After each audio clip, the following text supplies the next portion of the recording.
The doctor said to me na meron po akong endometriosis. 5 days po ako na bedridden. Nararamdaman ko sumasakit yung dibdib ko. May tatlong maraming ugat. Bypass operation ang kanilang advice. Both ovaries ko bali yung may cyst. 3 weeks akong nag-bleed. As in talaga, buhos talaga yun. Dinadialysis ako 45 session. Hanggang sa ngayon, ito, dalawang karayong lagi nakasaksak dyan sa loob ng 1 linggo, 3 beses. Lahat ng klaseng gamot, nainom ko na. Nakakabahala ang mga statistics ng kalusugan ngayon. Alam nyo ba, sa bawat 6 na segundo, isang namamatay mula sa stroke. Isa sa kada 4 ay nagkaka-cancer. Isa sa bawat 3 ang magkaka-heart disease. Isa sa bawat 2 ay magkakaroon ng diabetes.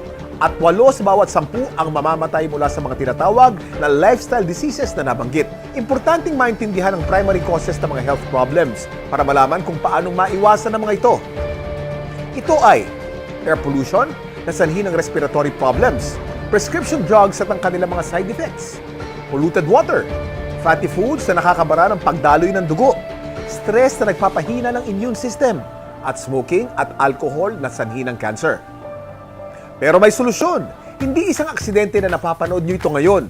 Excited kaming ibahagi sa inyo kung paanong maibalik ang kontrol pagdating sa inyong kalusugan nang maging mas malakas ang katawan, maging healthy at masigla. Ang ating katawan ay mayroong kakayahan na labanan ng mga sakit. Self-healing na kung tawagin. Kailangan lang natin magkaroon ng healthy lifestyle at natural na pamamaraan upang palakasin to. Kung kaya naman, mapapansin natin na bumabalik na rin ang mga tao sa mga natural na pamamaraan. Patuloy na napapatunayan ang kakayahan nitong gawing healthy ang ating pangangatawan. Natural products for natural healing. Pero bakit nga ba mas okay ang mga produktong natural? Napakarami pong kaakibat na harmful side effects ng conventional medicine. Katulad na lamang ng ibang antibiotics. Magagamot nga nito ang iyong impeksyon, pero maaari din naman itong magdulot ng pagkabingi, mawala ng paningin, higit sa lahat maapektuhan ang iyong internal organs katulad ng liver at kidneys. Naisip mo na ba ang katanungang, what will my next 10 years look like? Maliksi pa kaya ako? Kaya ko pa kayang gawin ang mga nagagawa ko ngayon? O baka naman sakitin at mahina na, mukhang haggard o pagod na sa buhay? Alam niyo bang may isang halaman na ginagamit pa mula pa noong panahon ng Biblia na sinasabing nagsusupply ng complete nutrition from birth to old age? At isa sa most nutritious of all plant foods na makakatulong mag-maintain ng strength, stamina, and energy hanggang sa pagtanda. Barley grass ay kumpleto sa vitamins, minerals, amino acids, enzymes plus, chlorophyll, phytonutrients, and phytochemicals na kailangan ng katawan para lumakas ang immune system at makaiwas sa mga dreaded disease katulad ng cancer. Ang barley grass din ay isa sa mga may pinakamataas na antioxidant sa lahat ng pagkain sa buong mundo at nakakatulong itong i-flush out ang mga harmful toxins sa ating katawan. Ang antioxidants ay mga substance na nagpoprotekta sa ating katawan mula sa mapanganib na free radicals. Ang free radicals ay natural na pinoproduce ng ating katawan tuwing tayo ay kumakain o na-expose sa usok at iba pang environmental hazards. Maaari itong magdulot ng heart disease, diabetes, cancer at iba pang sakit. Pero dahil sa antioxidant, protektado ka sa mga ganitong karamdaman. At hindi lang yan ang benefits ng barley grass. Pinapaganda nito ang health ng ating colon. Binababa ang bad cholesterol levels. Nakakagaang ng mga gastrointestinal at respiratory conditions. Pinapaganda ang blood circulation. Nakaka-minimize ito ng body odor. Nagbabalanse ng acidity levels ng ating katawan. Nakakababa ng blood sugar levels. Nakakatulong sa digestion at nakakadelay ng aging process.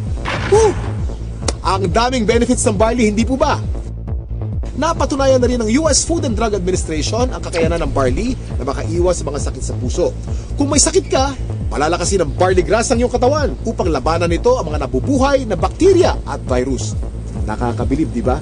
Alam niyo bang Sante Barley lang ang kaisa-isang kumpanya na certified organic barley grass from New Zealand? Ito ay certified by BioGrow na isa sa leading certification agency sa New Zealand. Dahil dito, walang iba pang kumpanya sa Pilipinas ang may organic certification na katulad ng hawak ng Sante Barley. Kaya napakahalagang kilatisin ng maigi ang iba pang produktong nagsasabing certified organic o kaya ay from New Zealand. Iba pa rin ang tunay na certified. Ito yung mahalagang assurance ng kalidad ng produktong iniinom mo. Sure na sure ka sa quality ng organic barley grass mula sa New Zealand ng Sante Barley. Bakit mahalaga na manggaling to sa New Zealand? Ito'y dahil sa napakaganda ang napakalinis na hangin, tubig at ecosystem na matatagpuan sa bayang ito na kasi sigurong purong-puro at siksik sa nutrients ang barley. At dahil organic at walang bahid ng pesticides o synthetic fertilizers to, sensitibo sa weather conditions ang pag-harvest ng barley. Pinakamaganda at masustansya ang mga sariwang dahon pag ito'y nasa 30 centimeters na ang haba at ang tips lamang nito ang kinukuha kung kailan spring at autumn ang kasalukuyang klima. Ito rin ang nagbibigay ng natural na lasa at kulay sa organic barley grass. Dahil tunay ang passion namin sa mission to help people live better lives, narito ang ilan sa mga buhay na nabago ng Santay Barley. God is really great na binigay niya sa amin si Santay Barley. Nagbago po lahat ang buhay namin from 2 to 3 months po na paggamit ko. Regular na po, hindi na po siya sumasakit, nakakapag-drive na po ako kahit meron akong menstruation. Nakita ng OB na yung both ovaries ko okay na. Sinabihan kasi ako ng OB noon na mahihirapan talaga ako mag-buntis kasi irregular. Tapos, ngayon, bali wala akong trabaho kasi buntis na rin ako. 10 weeks, almost 10 weeks. Gift na rin siya ni God. So, dahil na rin siya sa bar, kaya yun, very happy kami. Noon, parang mabigat yung dibdib ko, no? First month na pag-take ko niyan, may pagbabago.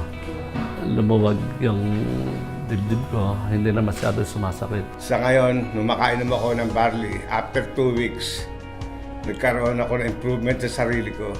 Kaya ngayon, iba ang pakiramdam ko, hindi kaya dati, na nung araw, ako laging lulugulog. Gulay na ako. Ngayon, nasigla katawan ko. Yung barley kasi talaga makakatulong talaga siya sa kahit anong diseases. Pero hindi kasi siya ganun kabilis maaagapan kung hindi sila maniniwala. So first of all, they have to believe na dun sa product. Kasi totoo talaga siya. Ang bilis ng progress ko.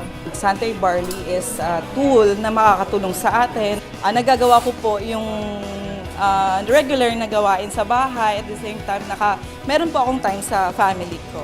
Thank you, Santay Barley.